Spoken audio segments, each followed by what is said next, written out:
할렐루야. 살아가는 대강의 가족 여러분, 오늘 하루도 하나님의 말씀과 동행하는 삶이 되길 소망합니다.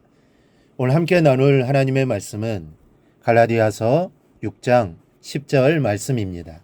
그러므로 우리는 귀에 있는 대로 모든 이에게 착한 일을 하되 더욱 믿음의 가정들에게 할지니라. 아멘. 믿는 이의 착한 행실은 그 끝에 하나님의 영광이 드러나야만 한다라고 말씀을 드렸습니다.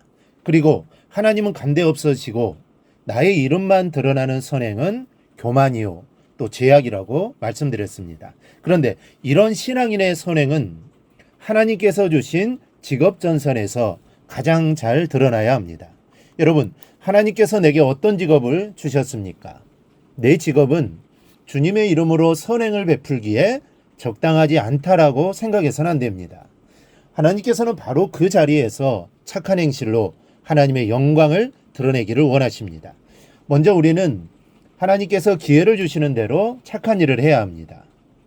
미국 시카고의 택시기사인 밀턴 브론스타인은 그리스도를 영접한 후 때를 얻든지 못 얻든지 주어진 기회를 최대한 활용하여 그리스도를 전했습니다. 성경 퀴즈를 카드로 인쇄해 번갈아 차에 붙이고 퀴즈의 정답을 맞춘 손님에게는 택시비를 받지 않았습니다. 그렇게 함으로써 손님들이 하나님의 말씀과 접하도록 해주는 것입니다. 또 장애인들은 무조건 무료로 승차시켜주며 또 복음을 전했습니다. 사람들은 이렇게 생각할지 모릅니다. 택시 운전을 하면서 착한 일을 할 기회가 있을까? 택시 운전을 하면서 복음을 전하는 것은 어려운 일 아닐까? 그렇게 하면 사람들이 싫어하지 않을까? 그러나 밀턴은 하나님께 주신 자신의 직업으로 그 좁은 택시 안의 공간을 최대한 활용하여 착한 일과 복음 전하는 일을 넉넉히 해내는 제자였던 겁니다. 밀턴은 그의 사랑에 감사하는 시민들이 이렇게까지 선을 베푸시는데 인생 철학이 무엇이냐라고 질문하자 그는 서슴지 않고 대답합니다. 내가 가지고 있는 모든 것의 절반은 내 것이 아니요 필요한 사람들의 몫이라고 생각하는 것이 제 인생 철학입니다. 밀턴의 선행이 알려지자 미국 크라이슬러 자동차 회사와 택시조합 이사장은 밀턴이 베푸는 선행의 모든 비용을 감당하겠다고 약속했습니다. 오직 그리스도의 이름을 나타내는 데 맞추어져 있었던 밀턴의 삶이 위대한 일을 이루어낸 겁니다. 그러므로 우리도 나에게 주신 일터에서 복음을 전할 수 있는 방법을 생각해 보시기 바랍니다. 하나님이 나에게 일터를 주셨다는 것은 선을 행할 기회를 허락해 주신 겁니다. 그렇다면 찾아봐야 합니다. 그리고 내가 할 수 있는 선한 일들을 해야 합니다. 그럴 때 하나님의 영광이 드러나게 됩니다. 둘째로 착한 일을 할 수 있는 기회는 언제나 있는 것이 아닙니다. 기회 있는 대로 착한 일을 하라고 했습니다. 이 기회라는 말 속에는 아무 때나 오는 것이 아니라는 뜻이 포함되어 있습니다. 기회는 주어지는 때가 있습니다. 그러니까 착한 일을 베푸는 것도 기회가 있다는 것이죠. 그 때를 놓쳐서는 안 됩니다. 하나님 우리에게 많은 것을 주셨습니다.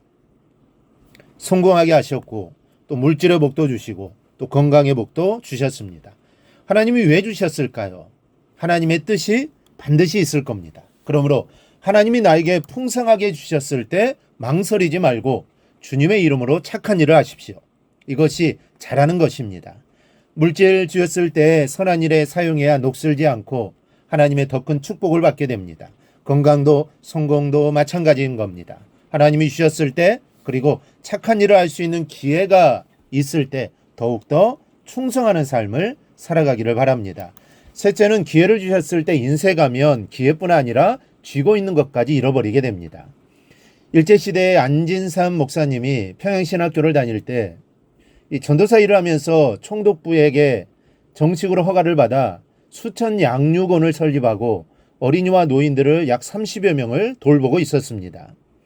안 목사님은 장로인 처남을 찾아가 양육원에 기부 좀 해달라고 청을 넣었습니다. 그런데 처남이 기부하겠다고 대답을 해놓고서는 차일피일 미루기만 하는 겁니다.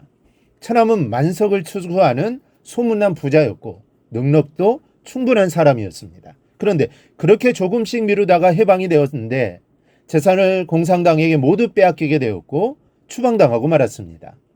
그 후에 안 목사님은 서울에서 처남을 다시 만나게 되었는데 그때 처남이 하는 말이 이러했답니다. 그때 기부를 했으면 좋았을 텐데 그것이 가장 후회가 됩니다. 여러분, 내 수중의 물질이 언제나 내 것이라고 생각해서는 안 됩니다. 그것만큼 큰 착각은 없습니다. 시간이 되면 내가 아무리 부여잡고 있어도 내 손을 돌아 나가는 것이 물질입니다. 기왕에 나가는 거 주님의 손에 올려드리십시오. 선한 일에 사용하십시오. 그러면 오병이어의 기적이 나타납니다. 그저 내 수중에 가지고 있으면 나 혼자 먹기도 부족한 양입니다. 그런데 주님의 손에 들려지자 하나님의 뜻이 이루어지고 나도 배불리 먹고 남도 배불릴 수 있었습니다. 착한 행실이란 그런 것입니다. 모두를 살릴 수 있는 비결이 선행에 담겨져 있습니다. 우리는 이 선행을 모든 사람을 대상으로 해야 합니다. 그러면서도 더욱 집중적으로 믿음의 사람들에게 초점을 맞추라고 본문은 말씀하고 있습니다. 왜 그럴까요? 믿음의 가정이 어려운 일을 당하는 가정들이 일어서게 되면 착한 일을 할 수 있는 가정이 그만큼 늘어나기 때문입니다. 믿음의 공동체 울타리 안에서 더욱 서로 사랑하며 선행을 베풀며 살아가기를 바랍니다. 오늘 하루 어떻게 하면 기회 있는 대로 어디서든 착한 일을 할 수 있을까?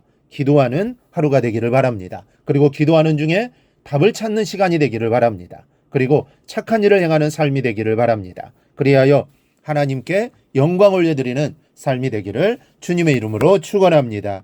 오늘 묵상한 말씀을 굳게 잡고 삶으로 실천하며 살아내는 대강의 모든 성도들이 되기를 축복합니다.